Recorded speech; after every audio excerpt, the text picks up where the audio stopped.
Madam Deputy Speaker, when I joined the SNP more than 20 years ago, I did so because I wanted Scotland to become an independent country.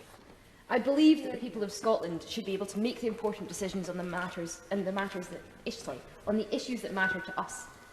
It wasn't all that long after the reopening of the Scottish Parliament and devolution was still finding its feet. Also wasn't that long after we'd just managed to extricate ourselves from 18 years of Tory rule, from 18 years of Tory governments that Scotland hadn't voted for since 1955. In the time since I joined the party, we've had another 12 years of Conservative government that Scotland hasn't voted for. I honestly thought that it couldn't get more damaging. We couldn't have a more damaging government, a more damaging Prime Minister than that which we experienced during the Margaret Thatcher era.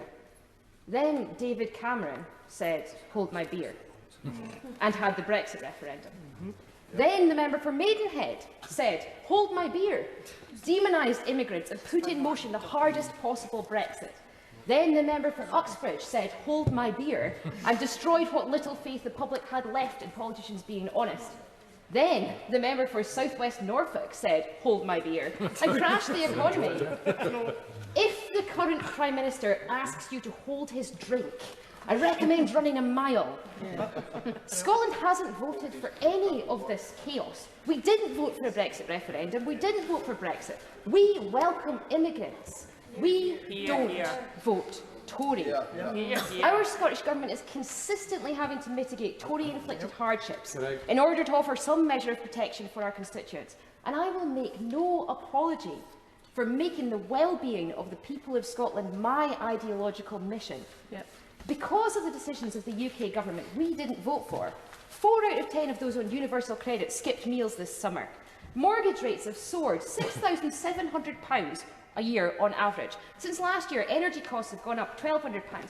Pasta costs 60% more. Bread costs 40% more. The UK Government has capped benefits and reneged on the pensions triple lock. And we didn't vote for this. The people of Scotland, the country of Scotland, cannot afford to be part of this union. Will the honourable member give way? I thank my honourable friend for giving way there. Now, as she will be aware, in the last referendum that we had, we were continually told that we were in an equal union of partnership. Since the fact, as she's touched on, that even if every single seat in Scotland, all 59 seats, were SNP, is it not ridiculous that we're in a situation where, for instance, the City of London has 73 MPs? How can this ever be a union of equals if the second largest nation of that union can be outvoted by one city? My colleague is absolutely correct and lays very clearly the democratic deficit that is facing Scotland.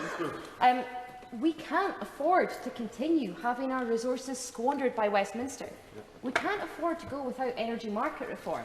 We cannot afford trickle-down economics. We can't afford the UK's xenophobic immigration policy. We cannot afford to keep having no recourse to public funds, which is making some of the poorest people in the UK even poorer still. We cannot afford a UK government which refuses to increase the minimum wage. We cannot afford to keep having our workers' rights stripped. We cannot afford locally, as the member for Bamford-Buchan who's just stepped out, we cannot afford locally to have a UK government that refuses to match Scotland's funding for the £500 million Just Transition fund that we have. The UK government is failing to tackle the issues that are facing our constituents. It's a joke that they keep mentioning the £37 billion support package. It's a joke that they keep mentioning people being £1,000 better off. For some unknown reason, the UK government has included a freeze on alcohol duty in their £37 billion calculation. On what planet does that help people to pay their fuel bills or to feed their children? People are not £1,000 better off as a result of the energy support provided. The average household is still paying double what they were paying last year. Where does the Prime Minister expect people to find the extra money? We know a quarter of people across these islands have got no savings. With borrowing costs rocketing, people are quickly spiralling into unmanageable levels of debt, and it's only set to get worse as the cold weather kicks in. We have consistently voted against this. Yet the larger size of England means we're consistently burdened with Westminster governments who do not care. Owen Jones published a video he made during the Tory party conference. He pointed out that mortgage rates are going to go up as a result of the mini-budget. The Tory party member he was interviewing replied, "I don't have a mortgage." That's the attitude we are faced with from the party opposite. Many Tory party members and donors are doing all right, Jack, so why bother taking action? Our constituents are scared and the UK government is refusing to provide adequate help or certainty. The Prime Minister won't even commit to the triple lock or to operating benefits in line with inflation. Madam Deputy Speaker, my colleagues have spoken about Scotland's potential. We've got so many resources. We can lead the world in the deployment of renewables. We can reach our economic potential. We have actually got the best educated population in Europe. We have got the talent and the potential.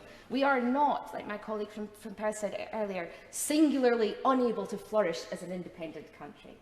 An independent Scotland would use this potential to ensure minimum living standards.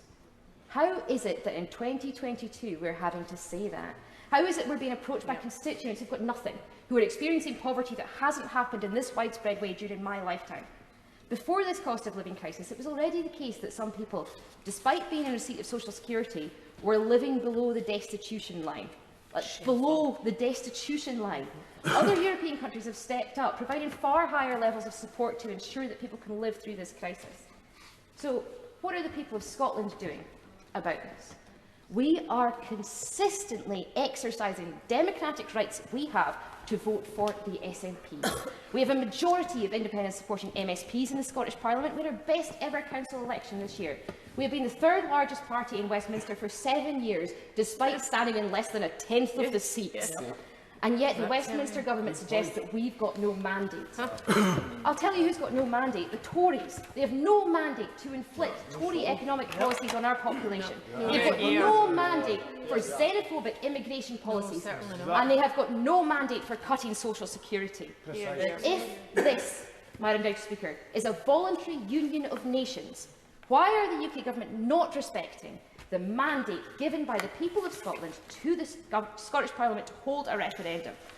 Why have we had to go to the Supreme Court to assert our rights to hold the referendum, and how can the UK government justify arguing against this?